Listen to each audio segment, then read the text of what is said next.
여러분 안녕하십니까? 다양한 뉴스가 가득한 방송 아주TV 뉴스룸 박소연입니다. 2월 2일 금요일 뉴스 시작하겠습니다. 더불어민주당이 4.10 국회의원 총선에 적용할 선거제와 관련한 당론 결정 권한을 이재명 대표에게 위임하기로 했습니다. 국민의힘 한동훈 위원장이 철도 지하화 공약을 놓고 재원을 감안한 공약이라며 실천 의지를 보였습니다. 한국항공우주산업에서 근무하던 인도네시아 기술자들이 한국형 초음속 전투기 KF-21 관련 내부 자료를 유출하려다가 적발됐습니다. 지난해 분양한 수도권 아파트 10곳 중 7곳이 1순위 청약 마감에 실패한 것으로 집계됐습니다. 날씨 탓에 생산이 줄어 치솟은 과일값이 좀처럼 안정되지 않으면서 설 명절을 앞두고 장바구니 물가에 비상이 걸렸습니다.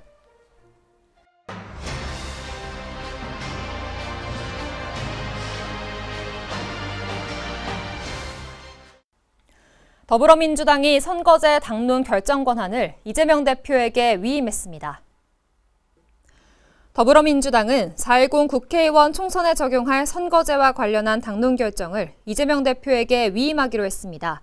강선우 대변인은 최고위원회의를 마치고 선거제와 관련해 당의 입장을 정하는 권한을 이재명 대표에게 위임하기로 했다고 밝혔습니다.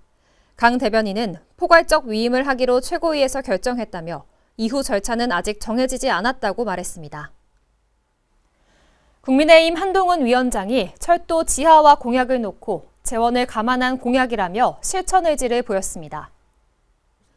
한 위원장은 우리가 이야기하는 수원 철도 지하화 같은 건 상당 부분 민자 유치하는 방식이다. 재원 계획 같은 부분이 충분히 준비되고 있다고 말했습니다. 민주당 이재명 대표가 철도 지하화 공약을 내면서 정부 여당은 약속할 것이 아니라 실천하면 된다고 말한 것에 대해 정부 여당이라는 강점을 잘 이해해줬다. 우리는 실천할 것이라고 맞받아쳤습니다. 그러면서 민주당의 철도 지하화 공약을 겨냥해 모든 철도를 지하화한다고 말하던데 재원을 충분히 고려한 상태에서 그런 공약이 나와야 한다고 비판했습니다. 한 위원장은 또 중위소득으로 세비 받는 게 만족스럽지 않다. 국회의원 일을 못하겠다는 사람들은 정치하면 안 되는 사람이라고 말했습니다. 앞서 한 위원장이 사견을 전제로 국회의원 보수를 국민 중위소득 정도로 하자고 제안한 것을 두고 일부에서 현실성이 떨어진다는 비판이 나오자 직접 반박에 나선 겁니다. 한국항공우주산업에서 근무하던 인도네시아 기술자들이 한국형 초음속 전투기 KF-21 관련 자료를 유출하려다가 적발된 것으로 확인됐습니다.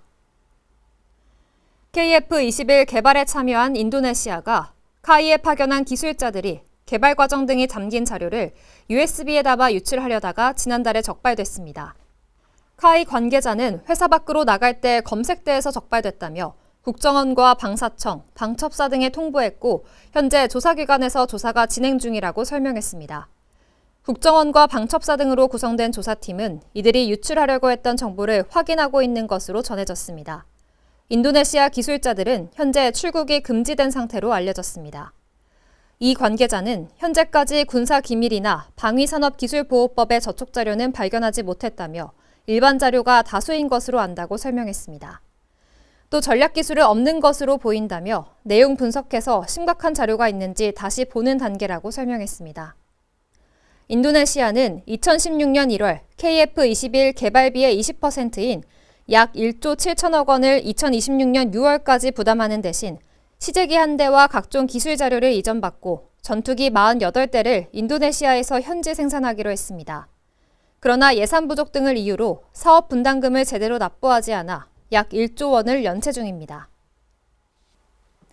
이제 수도권 아파트 대세는 옛말입니다. 10곳 중 7곳이 1순위 청약 마감에 실패했습니다. 지난해 분양한 수도권 아파트 10곳 중 7곳이 1순위 청약 마감에 실패한 것으로 집계됐습니다. 한국부동산원 청약홈에 따르면 지난해 분양한 수도권 아파트는 모두 126개 단지로 이 가운데 73%에 해당하는 92개 단지에서 1순위 청약이 미달됐습니다. 특히 분양 불패로 여겨지는 서울에서도 11개 단지가 1순위 청약 마감에 실패했습니다. 지방시장은 전반적으로 이보다 더 청약 성적이 초라했습니다. 고금리 장기화 등으로 매수 심리가 위축된 영향으로 풀이됩니다. 그러나 충북과 대전의 아파트 청약 경쟁률은 두 자릿수를 기록했고 서울을 제외한 도시 중 가장 높은 경쟁률을 기록했습니다. 날씨 탓에 생산이 줄어 치솟은 과일값이 좀처럼 안정되지 않으면서 설 명절을 앞두고 장바구니 물가에 비상이 걸렸습니다. 통계청이 발표한 1월 소비자 물가 동향에 따르면 지난달 사과와 배 물가는 각각 전년 동월 대비 56.8%, 41.2% 급등했습니다. 작황 부진으로 지난해 가을부터 치솟기 시작한 사과값 상승률은 작년 9월 56.3%, 10월 74.7%, 11월 56.8%, 12월 54.4%를 기록하는 등 떨어질 기미를 보이지 않고 있습니다. 사과는 수입이 되지 않기 때문에 올해 수확철이 오기 전까지 가격이 낮아질 것으로 기대하기도 어려운 상황입니다. 또 다른 성수품인 감 가격은 지난해 같은 달과 비교해 39.7% 올랐습니다. 밤은 7.3% 올랐는데 전체 소비자 물가 상승률보다는 높은 편입니다. 과일뿐 아니라 조기 물가도 1년 전보다 6.4% 올랐습니다. 국산 쇠고기는 1.2%가 떨어지는 등 축산물 가격은 안정적인 편이지만 수입 쇠고기는 5.7% 올랐습니다. 차례상을 차리는 데 드는 비용이 역대 최고치를 기록했다거나 소비자들이 부담을 느낀다는 조사도 여럿 있습니다. 한국물가정보에 따르면 설을 3주 앞두고 4인 가족 차례상 비용은 전통시장 기준 28만 1,500원으로 역대 최고치를 경신했습니다. 현대차와 기아가 지난달 미국 시장에서 지난해에 비해 부진한 판매 실적을 올렸습니다. 현대차 그룹의 올해 1월 현대차와 기아의 미국 판매량이 10만 2,902대로 작년 동월 대비 4.6% 감소했습니다. 현대차와 기아의 합계 판매가 전년 동기 대비 감소한 것은 2022년 7월 이후 18개월 만입니다. 다만 1월에 10만 대 이상을 판매한 것은 지난해에 이어 두 번째입니다. 지난해 역대 1월 최다 판매에 따른 기저효과인 면이 크다고 현대차와 기아는 전했습니다.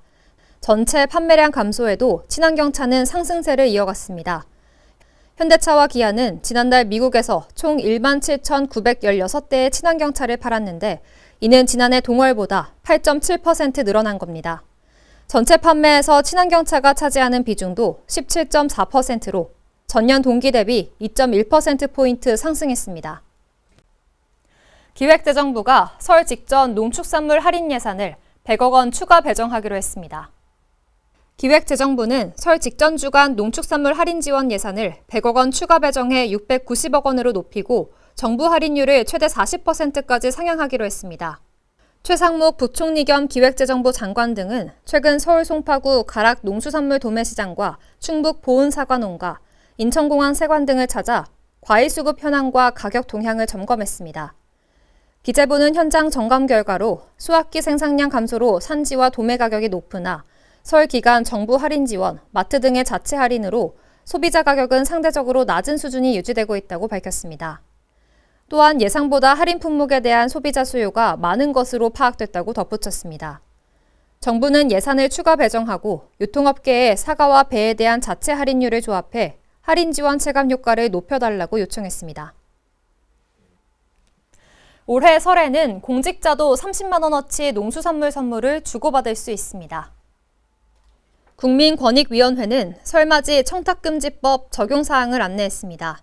현재 청탁금지법상 선물 가액 상한은 15만 원이지만 명절 기간에는 30만 원 범위에서 농수산물과 농수산 가공품을 선물할 수 있습니다. 선물을 보낼 수 있는 기간은 이달 15일까지입니다.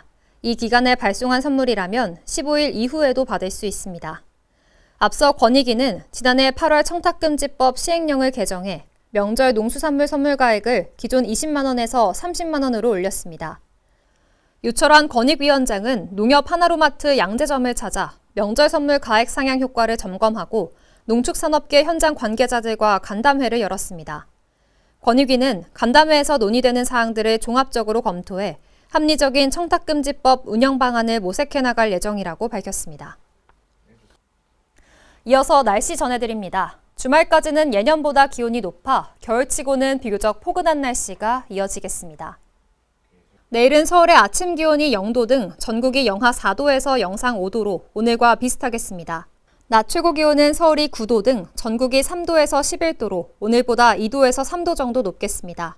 내일 초미세먼지 농도는 오늘보다 농도가 조금 낮아지겠지만 충남과 전북 일부 지역에서는 나쁨 단계로 높을 것으로 예상됩니다. 내일도 전국이 대체로 흐리겠고 제주도에는 가끔 비가 내리겠습니다. 내일 바다의 물결은 제주도 남쪽 먼바다에서 2에서 4m로 높게 일겠고 동해안과 제주도 해안에는 높은 너울이 밀려오는 곳이 있겠습니다. 내일 호남과 경남, 제주에 비가 내리겠고 일요일에는 늦은 오후에 남부지방을 시작으로 늦은 밤에는 충청에 비구름이 확대되겠습니다. 다음 주 월요일에는 전국 대부분 지역에 비나 눈이 내리겠습니다. 오늘 준비된 뉴스는 여기까지입니다. 금요일 아주TV 뉴스를 마칩니다. 저희는 월요일 저녁 6시에 다시 찾아뵙겠습니다. 시청해주신 여러분 고맙습니다.